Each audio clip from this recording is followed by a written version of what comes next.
Bien, ustedes han estado cursando ya, ustedes han estado cursando varias semanas y estamos llegando al final. El final de esta materia, para aprobarla, ustedes se han encontrado esta semana con el requerimiento de la entrega de una primera parte del trabajo final. Ustedes van a aprobar esta materia confeccionando un trabajo final respecto a un espacio geográfico determinado que tiene que ser de nivel local. Tiene que ser una ciudad o un pueblo, puede ser, que esté dentro de un cantón o dentro de una provincia. Que sea lo más chico posible, pero que se pueda visualizar todos los actores o varios actores del sistema de seguridad. Ahí tienen determinadas pautas para realizar. Esta es una primera entrega, luego hay una segunda entrega y luego un trabajo final. El trabajo final lo que es el análisis de estas dos primeras entregas y las conclusiones que ustedes van a sacar luego de haber hecho entrevistas, haber mirado los datos objetivos de delitos, luego de haber analizado quiénes son los actores que trabajan en el sector o en la zona, y ver las características de la población, ver lo que se está haciendo en seguridad ciudadana, van a tener que sacar una conclusión. Yo el día de mañana estaré subiendo en la pestaña que dice tarea final o entrega del trabajo final, las pautas del trabajo final, algunos ejemplos de la primer corte que han terminado, que han obtenido muy buena nota, para que ustedes vean cómo lo han hecho otros, para que ustedes puedan tomar los modelos. Eso en cuanto al trabajo. Si alguno no me escucha o quiere pararme, en cualquier momento me puede parar y voy contestando a sus preguntas. Profesor, buenas noches, le saluda Luis Albuja. Buenas noches, Dígame. compañero. Profesor, un favor, estaba en la novena semana una tarea que ya eh, se expidió la fecha ya de las encuestas. Nosotros recién, ayer teníamos el último día para enviar la primera parte, Pero, pero hoy encontramos que había ya la novena semana y estaba una tarea para entregar unas encuestas de inmediato. Entonces ya realmente no se pudo hacer ese trabajo de las encuestas y sale como atrasado en la plataforma. sí, ustedes tengan en cuenta que, que las fechas que le pongo yo en la plataforma para que ustedes lleven una cuenta de lo de las fechas límites para que ustedes no se vayan demorando. Pero ustedes lo pueden entregar hasta inclusive con el mismo trabajo final. Ustedes pueden entregar en la misma fecha que entregan el trabajo final las los otros dos trabajos, va a ser lo mismo. Lo que ustedes tienen que tener completo es, para poder rendir el final, yo necesito que tengan todas las actividades entregadas. Así que si ustedes se anotan en la mesa ahora, que la próxima que viene, entregan todo ahora, y si ustedes se van a anotar en la próxima mesa, yo no tengo problema en que lo entreguen en la próxima mesa. Yo les puedo extender inclusive el plazo para que ustedes lo vayan entregando. Si a alguno le surge algún inconveniente, se puede comunicar conmigo por mensaje interno de la plataforma o por el WhatsApp, que yo ya pasé mi número, y me van pidiendo que yo les extienda el plazo y se lo voy extendiendo de manera individual. Muchas gracias, profesor. Y otra consulta, en la plataforma, creo que la mayoría o todos nos pintan color rojo al inicio de no haber cumplido una actividad, pero esa actividad ya la cumplimos, pero nos sigue apareciendo como rojo. ¿Cuál Cómo puede? actividad? Ya le voy a ver.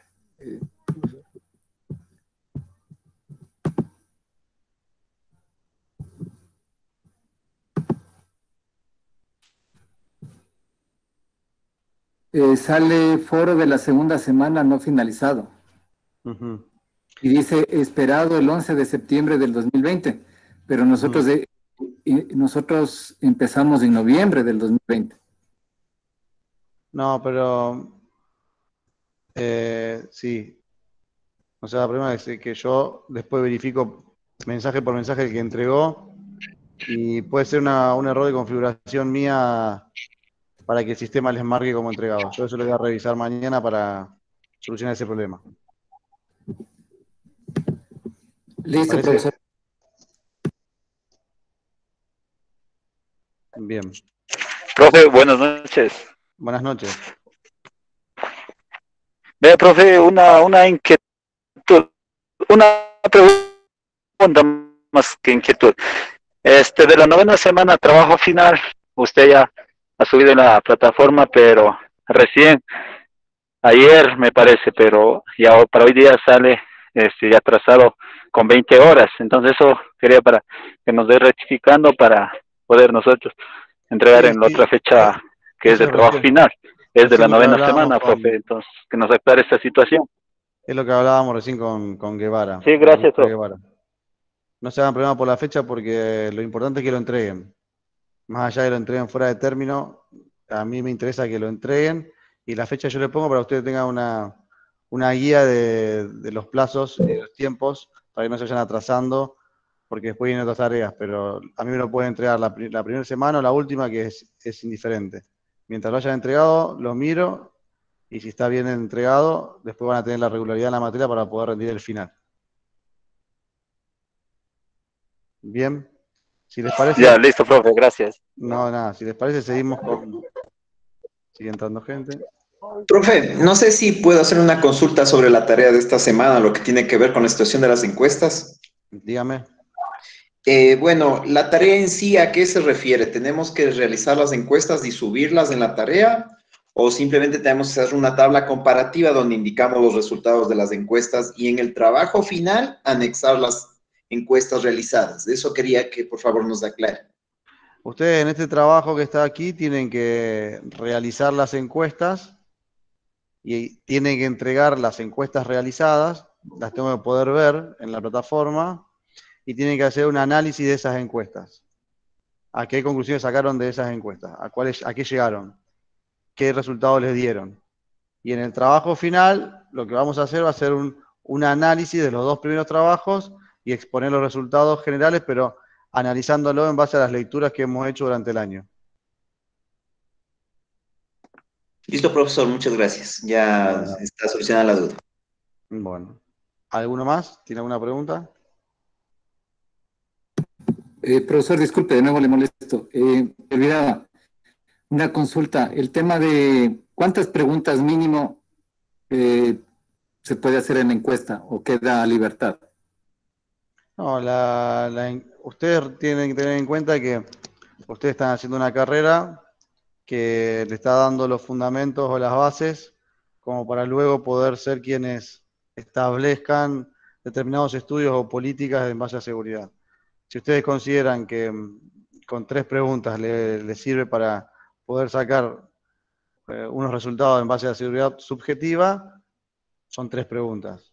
Sinceramente, con 3 preguntas no van a lograr nada, pero no hay un mínimo. Eso depende de los objetivos personales de cada uno de ustedes y las ganas que le pongan a cada trabajo.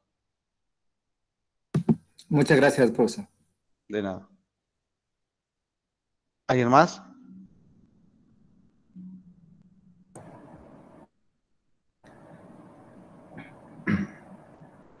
Bien. Buenas noches, profesor. Buenas Una noches. consulta, por favor. Estoy revisando la plataforma y me aparece que tengo una actividad pendiente, la actividad de la semana 6 y 7, pero al momento de querer hacer clic, no me sale para seleccionar nada. No sé qué inconveniente habrá con esa actividad. Si me ayuda, por favor. La semana 6 y 7 tiene que hacer la entrega de un trabajo. Semana 6 y 7. La semana 6 lo que tiene que hacer es entregar las actividades de la semana 5 y 6. Y en la semana 7 lo que tiene que hacer es escribir en los dos foros. No sé cuál de los dos usted no ha hecho, pero si tuvo algún inconveniente, después me manda un mensajito por privado y yo le contesto en la plataforma específicamente sobre su situación. Listo, muy amable, gracias. No, de nada. Bueno, ya han cruzado varias semanas. Ahora ya estamos llegando al final, ya hablamos del trabajo práctico, pero hablemos un poco del contenido de las semanas 2 y semanas 3 que ustedes han tenido y que no nos hemos conectado sincrónicamente con ustedes. Ustedes, uno de los contenidos que tienen en la segunda unidad, habla de lo que es orden público y ahí hace una diferencia entre el concepto antiguo de orden público y el concepto moderno. Este concepto moderno lo establece dentro de lo que nosotros conocemos como seguridad ciudadana. Ustedes fíjense, si pueden leer la pantalla, que el concepto antiguo hace referencia a lo que nosotros vimos cuando vimos los paradigmas de seguridad, a este paradigma que entendía a la seguridad como la seguridad propia del Estado y todas las herramientas y todos los estamentos estatales se dirigían a garantizar la continuidad y la fuerza del Estado. Si eso estaba garantizado, por lo tanto, lo que entendía ese paradigma era que la seguridad de quienes integraban el Estado, o sea, los ciudadanos, estaba garantizada. En ese concepto antiguo de orden público, lo que se prioriza es el orden. El orden y la fuerza de la ley. En la imagen que ustedes tienen ahí, fíjense que tienen dos imágenes distintas. En la primera ustedes pueden observar a un ciudadano en una manifestación que está siendo dominado por una de las fuerzas del orden, en este caso la policía. Y en la segunda, lo que ustedes están viendo es también una manifestación, pero quienes integran esta misma fuerza del orden lo que están haciendo es garantizar ese derecho a protesta, ese derecho a manifestación, y a la vez garantizar que no van a ocasionar disturbios al resto de los ciudadanos. Porque el concepto moderno de orden público lo que hace es velar por el derecho y las garantías y se busca la libertad como bien fundamental o bien principal. Pero en un segundo que le voy a dar ingreso a uno de sus compañeros. Entonces, esa es la diferencia sustancial que hay entre orden público antiguo y orden público moderno. El último está netamente relacionado con el concepto de seguridad ciudadana. Ese concepto que pone en el centro del sistema de seguridad al ciudadano. Ya no al Estado, sino al ciudadano como objetivo de la seguridad. Ese ciudadano que necesariamente tiene que participar en el análisis o observación de lo que está sucediendo, en el diseño de las políticas que se van a realizar, luego se corre para que el Estado la ejecute y la lleve a cabo y comienza a involucrarse nuevamente o debería involucrarse nuevamente en el análisis y la comparación de resultados de esa implementación. Recuerden que me pueden parar en cualquier momento para consultarme lo que necesitan. Mientras se fue implementando el concepto de seguridad ciudadana, como ustedes saben, ven ahí en la pantalla la composición del Estado, que esto es una norma o es una composición internacional y todo el mundo tiene este concepto de Estado que está conformado por un territorio, una población, un gobierno y un poder. Comienza a debatirse las funciones, cuando se comienza a implementar la seguridad ciudadana, comienza a debatirse con más fuerza las funciones de las Fuerzas Armadas y de las fuerzas de seguridad. Ustedes recuerden que luego de la Guerra Fría, las Fuerzas Armadas pierden ese rol fundamental de brindar seguridad al Estado y pasa a manos de la policía internamente. Pero al irse implementando la seguridad ciudadana y al existir cada vez menos conflictos entre países, se comenzó a debatir respecto a cuál sería o cuál iba a ser el rol de las fuerzas de seguridad en cada estado. Si ustedes han ido observando, las Fuerzas Armadas comenzaron a modificar su conducta y volvieron a realizar, en su mayoría, en su grande mayoría, en la mayoría de los estados, comenzaron a realizar funciones sociales.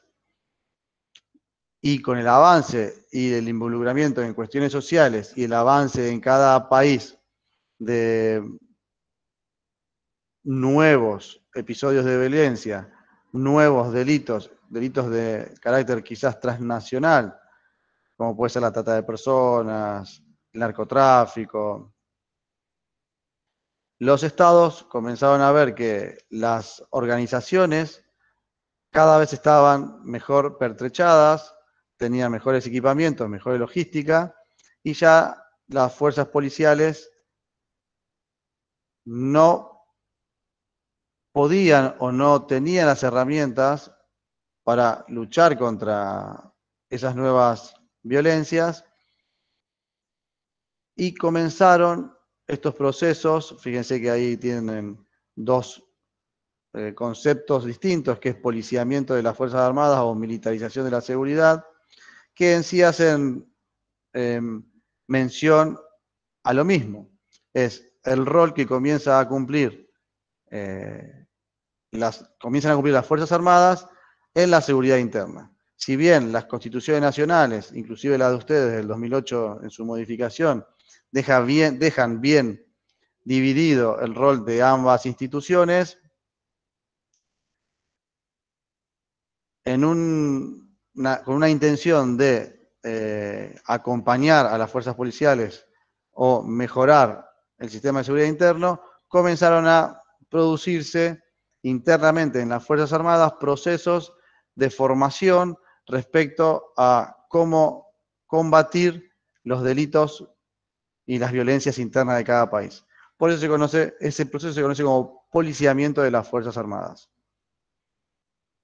Y luego de que estas Fuerzas Armadas tuvieron cierto nivel de formación respecto a las fuerzas de seguridad, respecto a las tareas de seguridad interna, se comenzó a llevar a cabo un proceso de militarización de la seguridad.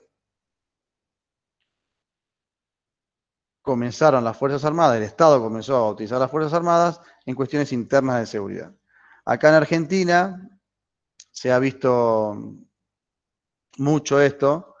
Las Fuerzas Armadas tenían internamente, antes del proceso de implementación del paradigma de seguridad ciudadana, tenían determinadas fuerzas que ejercían la policía interna de esas fuerzas. Cuando comenzó a implementarse el proceso de seguridad ciudadana, esas policías se independizaron, por decirlo de alguna manera, pero siguieron estando dentro del sistema de fuerzas de seguridad y dentro del Ministerio del Interior. Ese ministerio manejaba lo que se conoce acá en la Argentina, ¿no?, como gendarmería, que dependía, esa gendarmería de la policía del ejército, prefectura, que era la policía de la Fuerza Naval, y lo que era antes se conocía como la seguridad de aeropuertos, que pertenecía a la Fuerza Aérea. Luego se conformaron 3 policías distintas con ese rol de fuerzas de seguridad y pasaron a el ministerio que administra las fuerzas federales de seguridad interna. Ese fue el proceso por el cual intentaron quitarle las funciones de seguridad interna a las Fuerzas Armadas. Ese fue el proceso en Argentina. Entonces, en Argentina nosotros tenemos esa diferencia todavía de las Fuerzas Armadas que están abocadas a la seguridad externa y tenemos esas 3 fuerzas de seguridad que surgieron de esas Fuerzas Armadas y que ejercen funciones de seguridad interior, pero como fuerzas de seguridad. Si bien tienen una formación y todavía están en un proceso de democratización, tienen una formación con unas cuestiones que le han quedado de la formación de las Fuerzas Armadas, están en un proceso de democratización. Bien. Ya cuando entramos en la tercera unidad, ustedes comienzan a ver conceptos que hacen referencia a la prevención situacional, a la prevención social del delito y a lo que tiene que ver con la manipulación del ambiente para la prevención, que ustedes lo vieron con esa sigla que se llama CPTED. Me imagino que muchos de ustedes han visto algo de esto en su formación en las fuerzas de seguridad o han leído, aquellos que no son de las fuerzas de seguridad o de las Fuerzas Armadas, han leído algo respecto a esto. ¿Alguno me podría, y si tiene ganas, comentar respecto a lo que entendieron o han visto respecto a la prevención situacional y a la prevención social?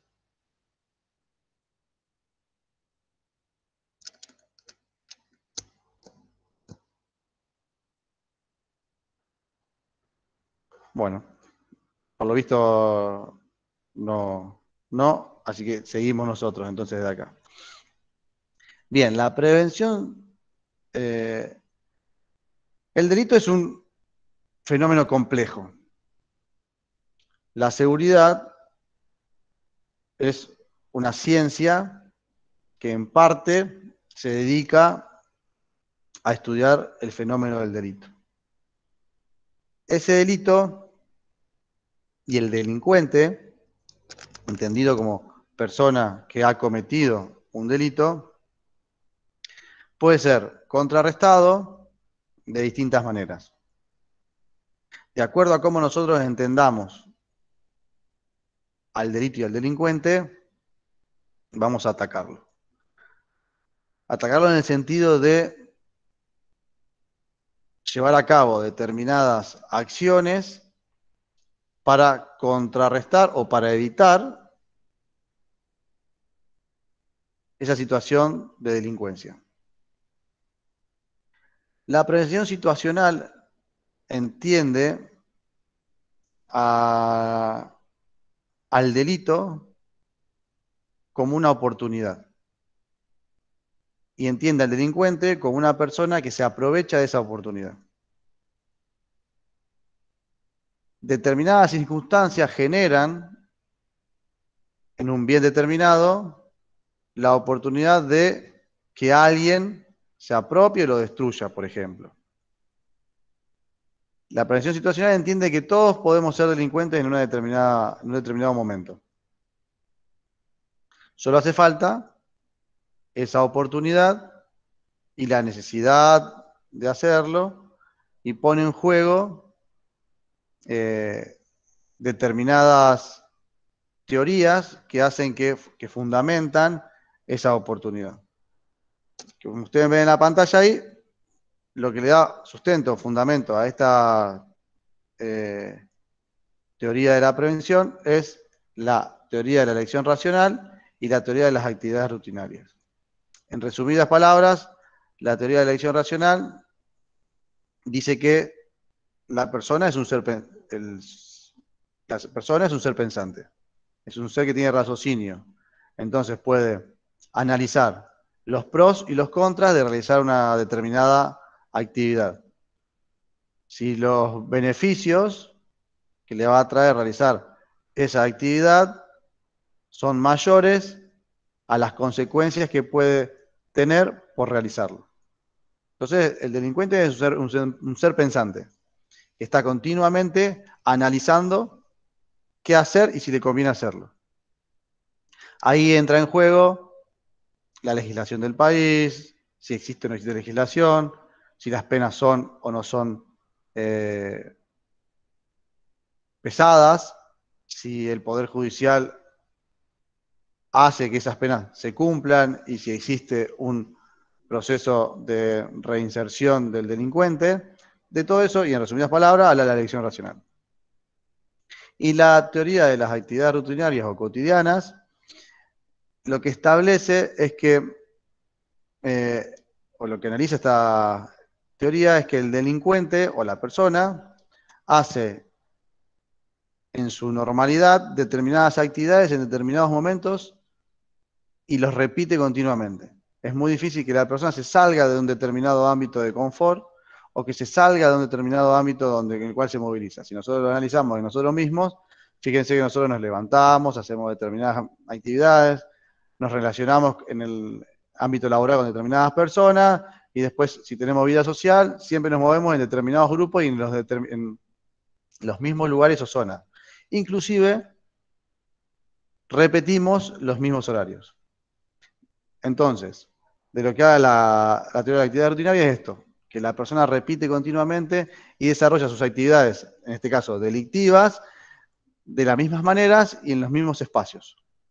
Y con la misma actividad, aquellas personas, si bien muta el delincuente y el delito muta, que lo vamos a ver más adelante, es como que existe una especialización del delincuente. El delincuente que se dedica a robar autos, se dedica a robar autos. Quizás empieza con algún otro tipo de delito, pero cuando se afianza en un delito, se mantiene en ese. Si esta actividad ha quedado un poquito rezagada, esta teoría ha quedado un poquito rezagada con respecto a los nuevos delitos donde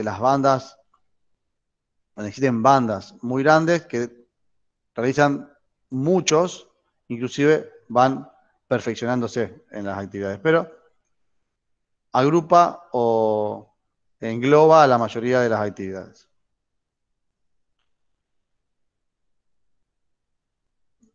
Entendiendo esto, la prevención situacional lo que propone es un grupo de técnicas para contrarrestar la actividad del delincuente. ¿Y cómo lo hace? Con 25 técnicas que las agrupa en 5 grupos. Estos grupos son o las energías o los esfuerzos que nosotros vamos a hacer para tratar de prevenir el delito, teniendo en cuenta la prevención situacional, es aumentar el esfuerzo percibido, aumentar el riesgo percibido, disminuir los beneficios, reducir provocaciones o eliminar excusas. De esta manera, nosotros estaríamos contrarrestando al delincuente que trata de aprovechar esa situación de indefensión de un determinado bien. Creada, obviamente, por lo que se conoce como un guardián capaz. Nosotros tenemos el guardián capaz, el elemento a cuidar y tenemos al delincuente. Cuando el guardián capaz crea una oportunidad para que el delincuente pueda hacerse de ese bien o pueda cometer el delito, es cuando la prevención situacional establece estas técnicas para evitar eso. La prevención situacional lo que produce, o una de los resultados de las consecuencias de la prevención situacional, es lo que se conoce como desplazamiento. Este desplazamiento está relacionado a lo que hablábamos antes, que es el cambio o la modificación de la modalidad de producir un delito, del tiempo en el que se produce, del tipo de delito. Lo que se ha observado con las técnicas que se aplican de prevención situacional es que muchas veces no logra el objetivo de evitar el delito, sino que lo que logra es que ese delito o ese delincuente se desplace. No lo evita, sino que lo desplaza.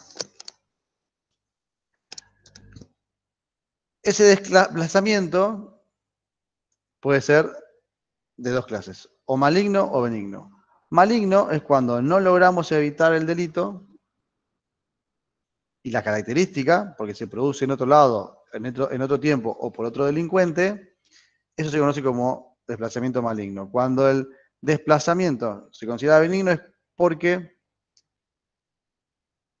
hemos logrado que ese tipo de delito no lo hemos acabado, pero hemos logrado que se produzca con consecuencias menos gravosas, menos serias. Si antes se robaba y se lastimaba a la persona, y ahora solamente se roba, hemos logrado un desplazamiento benigno con la prevención situacional.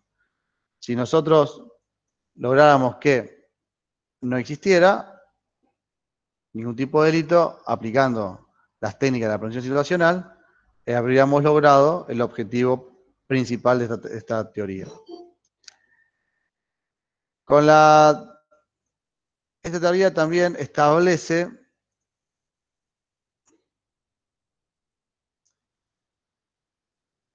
otro resultado de aplicar las técnicas que se conoce como difusión de beneficios.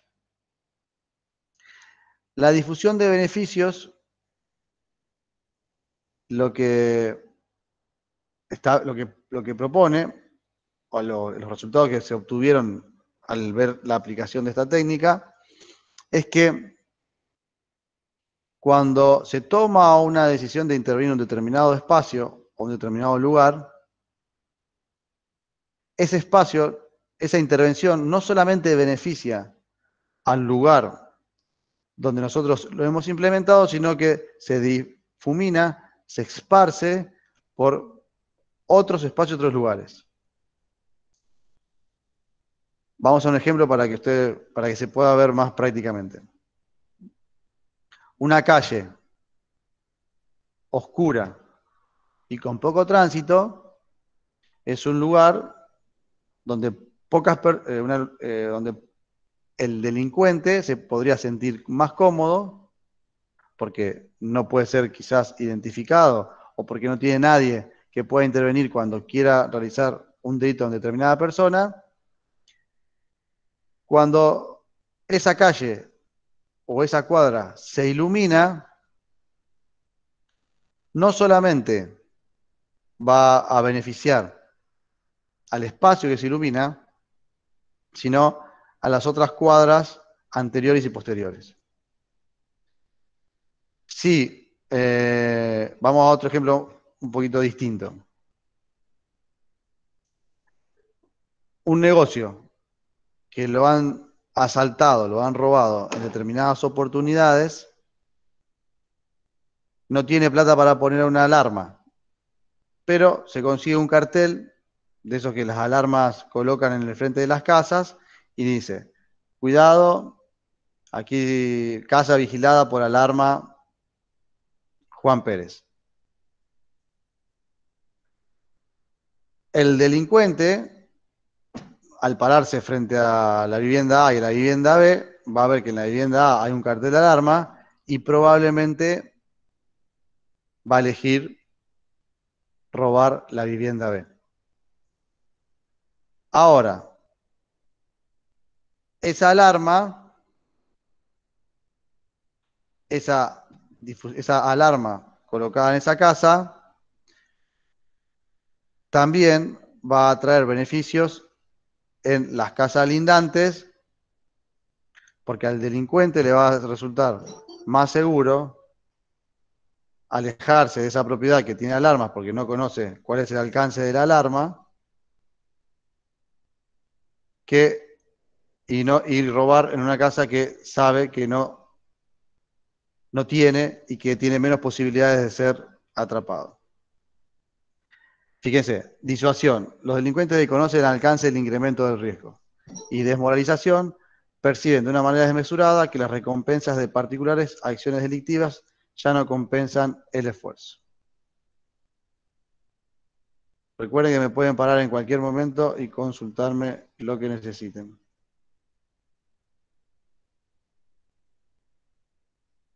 Bien. Profe, una situación. Bueno, esto más es una operación psicológica, ¿verdad? Lo que se utiliza en estos casos, pero ahora se ha visto casos que ya no es tan, ¿cómo le digo? Ya el ladrón o el infractor de la ley que va a realizar este ilícito a veces ya no le importa esta situación. O sea, ya son demasiado avesados o tal vez viene, como le digo, por la migración que tenemos nosotros acá. Los incidentes, los ilícitos acá han aumentado su situación de, ¿cómo se podría denominar? O sea, ya ha cambiado el sistema de inteligencia de los delincuentes acá, ahora son más avesados, ahora tal vez ya no emplean mucho la situación o ya obvian estas operaciones psicológicas que nosotros sabemos utilizarlas, como dice, sonría, le estamos filmando o videocámara conectado directo al circuito de la policía, o sea, estas situaciones. Ante esto, ¿qué otros tipos de estrategias se podría utilizar? Bien, lo que plantea la prevención situacional es, fíjense, aumentar el esfuerzo percibido o aumentar el riesgo percibido. Esto es una de las críticas que se le hace, es que esto es es como una escalera sin fin. Como usted bien dijo, nosotros antes, quizás con algunas técnicas muy de inteligencia básicas, con esos carteles, podíamos disuadir la intención de esa persona de delinquir sobre determinado espacio. Pero esa persona, usted dice, es más avesada.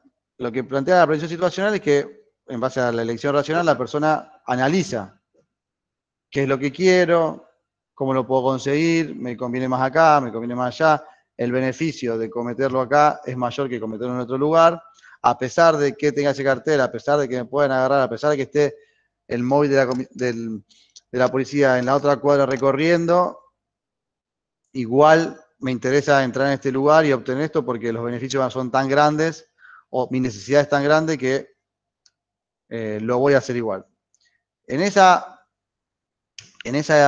decisión, nosotros lo único que podemos hacer es aumentar continuamente, de acuerdo a esa teoría, aumentar continuamente el esfuerzo para él o el riesgo para él para que desista de esa actividad.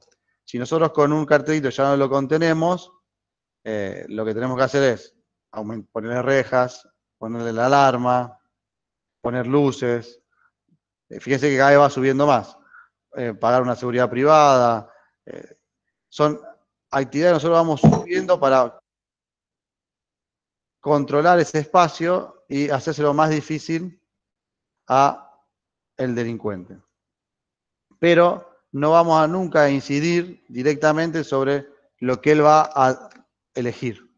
Si él, a pesar de todo, nosotros le pongamos, lo quiere hacer igual, lo va a hacer. Y más adelante, que lo que venía ahora, lo que vamos a ver son las clases de desplazamiento. Nosotros, con estas actividades que hacemos, con este aumento del esfuerzo o del riesgo, lo que vamos a hacer es que si la persona quizás desista, podemos lograr que desista completamente o se desplace temporalmente, espacialmente, que cambie de objetivo. Y esto que hablábamos recién de que la persona, usted dice que cambió, que son más, tienen menos miedo de realizar algunas actividades, es esto que se conoce como desplazamiento de método o táctico.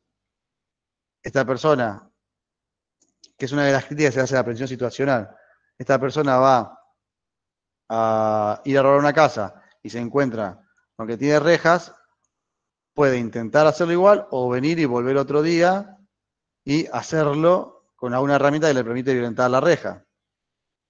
Entonces, lo que no hace, una de las críticas grandes que se le hace a este tipo de prevención es que no va a evitar el delito, sino que siempre lo va a desplazar. Vamos a estar continuamente realizando actividades para aumentarle el riesgo a esa persona en determinado espacio, pero esa persona va a buscar siempre la manera de lograr su objetivo por el motivo que sea, porque lo necesita, porque lo quiere o porque los beneficios de hacerlo en ese lugar y de ese método son mayores a las posibles consecuencias. Los tipos de desplazamiento ustedes lo están viendo ahí. Esto es lo que la prevención situacional establece y es la crítica que se le hace desde las otras teorías. Por ejemplo, la teoría que vamos a ver ahora es la prevención social. No sé si respondí su pregunta o si necesita que ampliemos en algo más. No, muy clara, eso era mi consulta, si tal vez, o sea, lo que teníamos que hacer era aumentar las seguridades para tratar de lograr para que desista esta persona o qué se podía hacer. Eso era mi consulta. Muchas gracias. Esto es en base a la prevención situacional. Nosotros acá, bueno, yo debido a mi formación, nosotros lo conocemos acá en los pasos de la coerción, con los 3 pasos previo a llegar a la coerción física.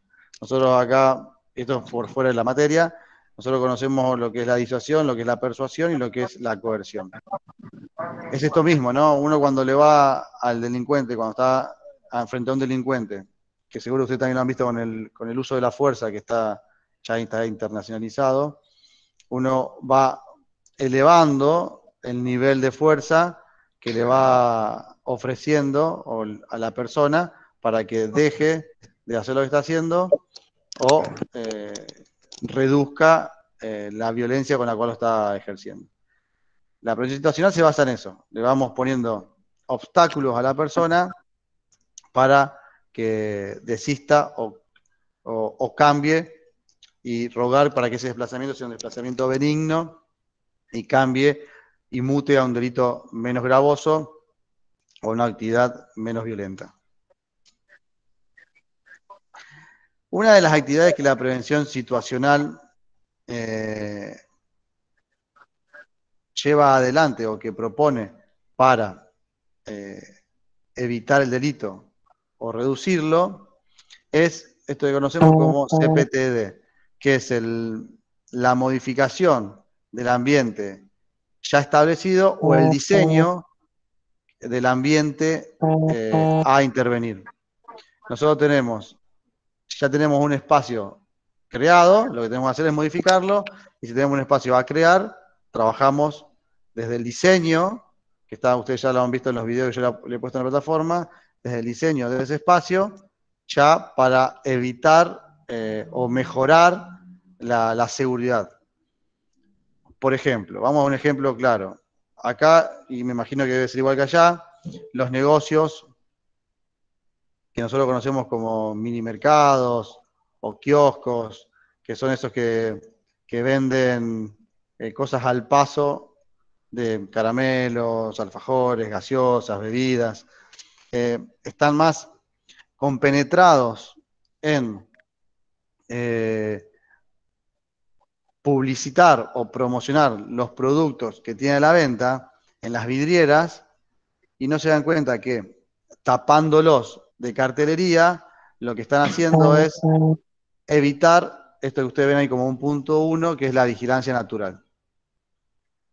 Cualquier ciudadano que pase y las fuerzas de seguridad que pasen por el frente de un local con las vidrieras despejadas, completamente limpias, puede observar todo lo que está pasando en su interior. Cuando esas vidrieras están tapadas o obstaculizadas la visión, quien pase por el frente no tiene contacto con lo que está pasando adentro. Se prohíbe de la vigilancia natural.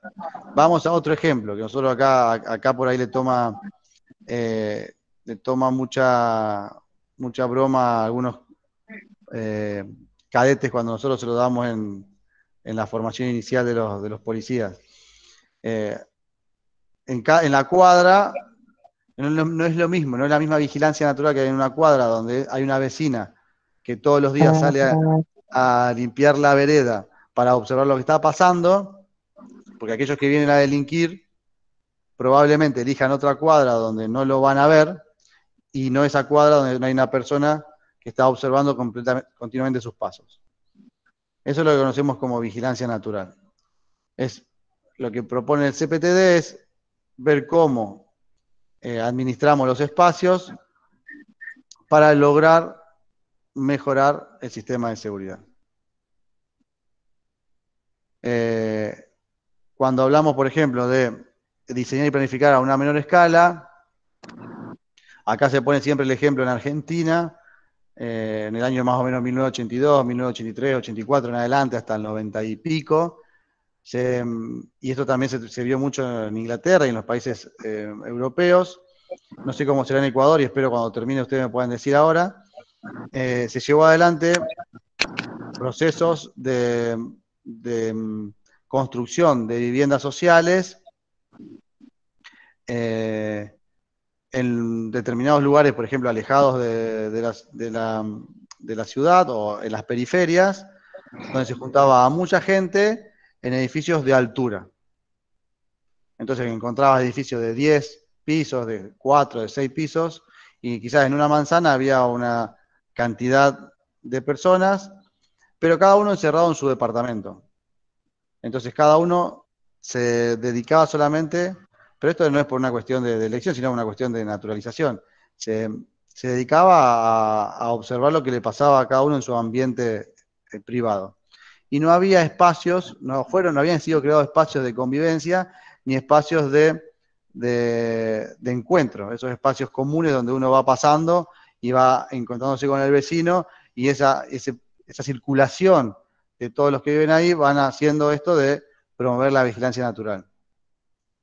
Entonces, se ha visto eso, y en estos últimos 10 años, los barrios que se han ido construyendo son barrios ya de casas unifamiliares, donde hay una casa, los patios traseros convergen todos en un mismo patio y tienen grandes frentes que se puede observar para adelante, y los espacios de circulación son grandes espacios donde circulan los autos, donde circulan las personas, y esa misma circulación va haciendo de la misma vigilancia entre vecinos. El acceso natural de control de accesos es esto de no cerrar los barrios, no cerrar las casas y permitir que haya una circulación interna entre vecinos. Y bueno, y reforzar la identidad con el espacio público, generar estos espacios donde cada uno se pueda apropiar, donde la plaza del barrio esté hecha de acuerdo a lo que los vecinos han establecido, han votado, han elegido, que puedan participar del reacondicionamiento para hacerlo propio. Y bueno, quizás algo común que nosotros vemos en la fuerza de seguridad, para lo que integran la fuerza de seguridad, que es el sentido de pertenencia, esto de lograr que la persona se sienta a gusto y haga parte suyo el cotidiano día a día y el espacio en el que se desarrolla. No sé si ustedes pueden opinar algo respecto a este proceso de confección de edificaciones sociales que se dio acá en Argentina y en la mayoría de los países. Si a ustedes les pasó lo mismo o no han vivido eso. ¿Cómo está, señor docente? Buenas noches. Santiago Bejarano les saluda. Buenas noches. ¿Cómo está? Bueno, de lo que usted nos explica está bastante claro de lo que se trata la prevención situacional.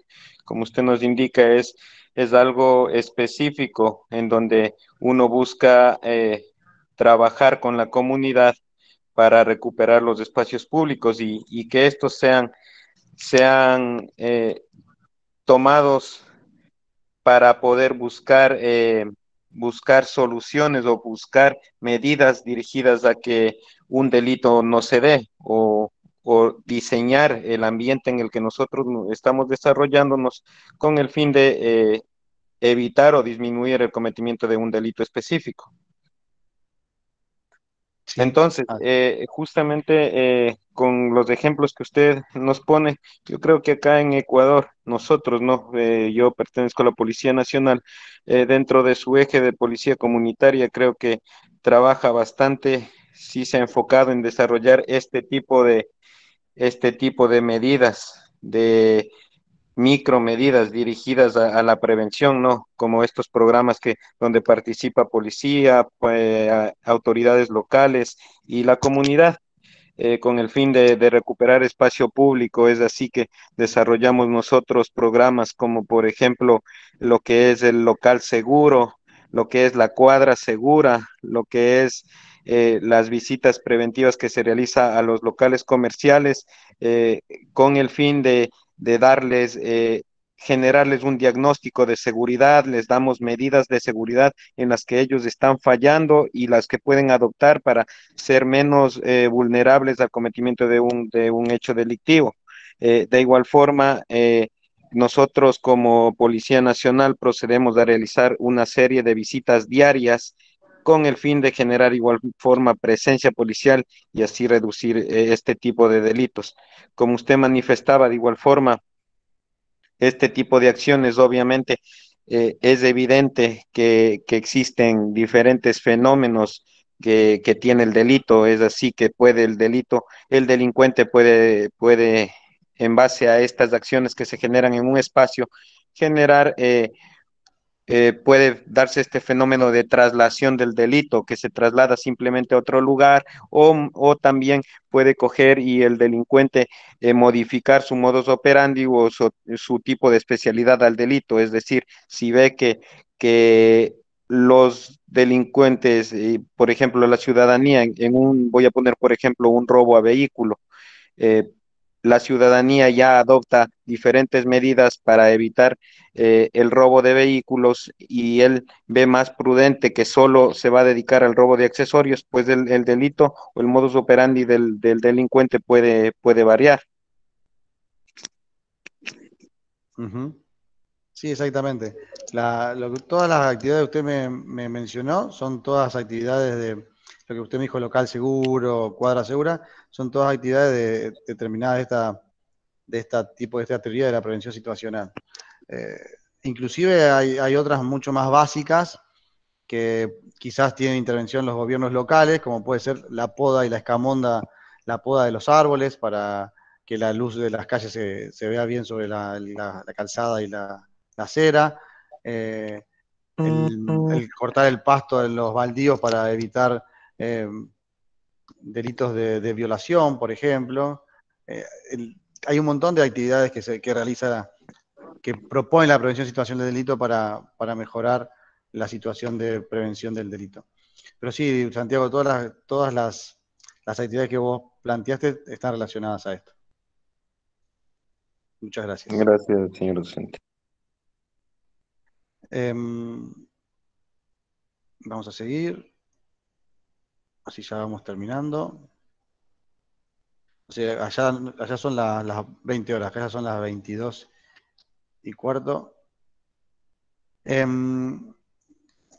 Bueno, la prevención situacional, con su exponente del CPTD, establecía esto que estuvimos hablando.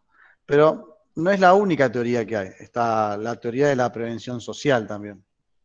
La teoría de la prevención social, como dice ahí, lo que se busca es reducir los factores de riesgo que llevan a la persona a delinquir. Esta teoría ya no dice que todos pueden ser delincuentes, lo que dice es que hay cuestiones, hay situaciones que conforman en la persona la necesidad o empujan a la persona a cometer determinado delito o determinadas cuestiones delictuales. Bueno, ahí les puse una definición de la ONU que hace relación a lo que es prevención y está muy relacionada a lo que es prevención social. Lo que establece este tipo de prevención es que dice que el delito es un fenómeno. Como todo fenómeno, es algo difícil de analizar y en particular el fenómeno del delito es multicausal y plural. Multicausal es porque establece esto como una cuestión social, que una persona se decida a delinquir no es consecuencia de una sola razón, sino que tiene determinadas cuestiones, determinados fundamentos que los llevan a delinquir. Y por eso el fenómeno del delito, como tiene diversas causas, tiene que ser atacado o tiene que ser abordado de manera integral y multiactoral. Cuando hablamos de multiactoralmente, ahí comienzan a trabajar esto que yo estoy viendo en los trabajos, de cuáles son los actores que en conjunto o individualmente, de alguna u otra manera, tienen incidencia en la prevención del delito, en el sistema de seguridad. cuando hablamos de multiactoralmente, hablamos de muchas personas o muchos grupos de personas trabajando, cada uno desde su lado, para evitar la delincuencia. Y acá vamos a ver que el Estado, por un lado, con todas sus agencias, salud, Ministerio Social, Ministerio de Seguridad, Ministerio de Educación, todos deben trabajar y todos tienen incidencia, de alguna u otra manera, con las políticas que llevan adelante, en el cometimiento o no de actos delictivos. Pero no solamente el Estado, las agencias no gubernamentales, o los actores no gubernamentales, o conocidas, como son conocidas las ONGs, y luego todas las subagencias, como son las fuerzas de seguridad, como son las fuerzas del orden, las fuerzas con función policial, que pueden ser algo a nivel local, todos tienen que trabajar en conjunto. Fíjense que abajo dice, desde el diseño de políticas sociales, culturales, urbanas y de control, así como desde los gobiernos nacionales, locales, instituciones policiales, organismos no gubernamentales y entidades académicas de seguridad ciudadana. Entiende al fenómeno del delito como una cuestión social, como dice el título, y como es un fenómeno que obedece a múltiples causas. Entonces, como obedece a múltiples causas sociales, de educación, de salud, tienen que ser atacadas desde diversos lugares. Una de las dificultades que tiene esto cuando trabajamos multiactoralmente es que nos cuesta o nos es difícil medir cuál es el efecto de cada una de las políticas de cada uno de los actores. Nosotros vamos a poder medir resultados de la política global, pero nos va a ser muy difícil poder analizar o establecer qué incidencia o qué porcentaje de incidencia tuvo tal o cual actividad dentro del programa o plan que hemos llevado a cabo. No vamos a saber si la alfabetización, que ha subido un 30%, ha incidido positivamente en el reducir la delincuencia, o si el aumento del porcentaje de personas con trabajo ha sido lo que ha disminuido la delincuencia. Pero lo que esta teoría establece es que al trabajar multiactoralmente, el resultado permanece en el tiempo e indudablemente trae consecuencias positivas.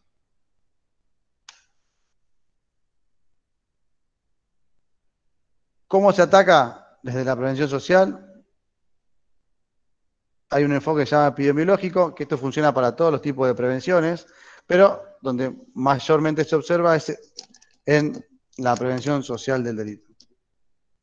Esto está sacado desde la medicina y establece 3 niveles de acción: la prevención primaria, secundaria y terciaria, como ustedes lo están viendo ahí. Cada una dirigida a, o sea, las actividades que van dirigidas a atacar determinado momento del delito y a determinadas personas. La prevención primaria, como dice ahí, involucra estrategias dirigidas a la población en general. Acá no hacemos una diferencia de personas que han cometido el delito, no. Las campañas de prevención que ustedes pueden ver por televisión de las adicciones, las campañas que por ahí, como dijo el compañero, pueden llegar a ser para Cuadra Segura cuando hablan en forma general y dan tips para que los comercios estén más seguros, eso habla de prevención primaria. La prevención secundaria va focalizada ya a aquellos potenciales victimizadores. Entonces, cuando nosotros, por ejemplo, hacemos una campaña de reducción de la adicción y vamos a un grupo específico porque entendemos que la adicción está relacionada al narcomenudeo, está relacionada al narcotráfico, y si nosotros nos enfocamos y tratamos de evitar que haya personas que consumen.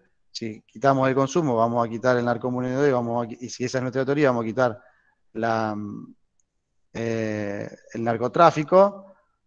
Eso es una política focalizada a potenciales victimizadores.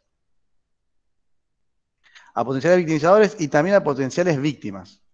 Ataca las dos aristas en la prevención secundaria. Fíjense, mecanismos que permitan corregir o rectificar personas y o situaciones problemáticas. Si nosotros sabemos, por un análisis que hemos hecho de datos, que ustedes tienen una base de datos muy, muy interesante que he podido acceder por los trabajos que me han entregado de la comisión anterior, si ustedes tienen esos datos que le determinan en qué lugar, en qué momento y qué grupo social está realizando determinado tipo de delito y pueden conseguir las causas de esos tipos de delitos, ustedes pueden ir a atacar las causas desde lo social, con determinados actores, y eso estaría siendo prevención secundaria, porque ustedes estarían atacando a quienes ya consideran que son ese grupo de victimizadores. La prevención terciaria ya va dirigida a esas personas que ya están en el sistema carcelario o en el sistema penitenciario y que las políticas van direccionadas a evitar la reincidencia y a lograr la resociabilización o la reinserción social. Y acá hay distintos tipos de mecanismos que por ahí quizás se hace difícil para quienes integran la fuerza de seguridad pensar cómo trabajar desde la prevención terciaria su propia función. Pero se pueden realizar un montón de medidas desde todas las agencias del Estado. Con eso fue un pantallazo de lo que ustedes estuvieron observando en la unidad 2 y unidad 3 respecto a los materiales que yo les fui dando. Me gustaría ahora abrir un tiempito, si ustedes quieren, de preguntas que tengan, tanto del material como de las actividades o de la actividad final, y cerramos para que puedan ir a descansar y puedan seguir con sus actividades. Si alguno tiene alguna pregunta, la puede hacer en este momento, y si no, se puede comunicar conmigo personalmente por mensajería interna o por el mensaje por WhatsApp, no hay ningún inconveniente.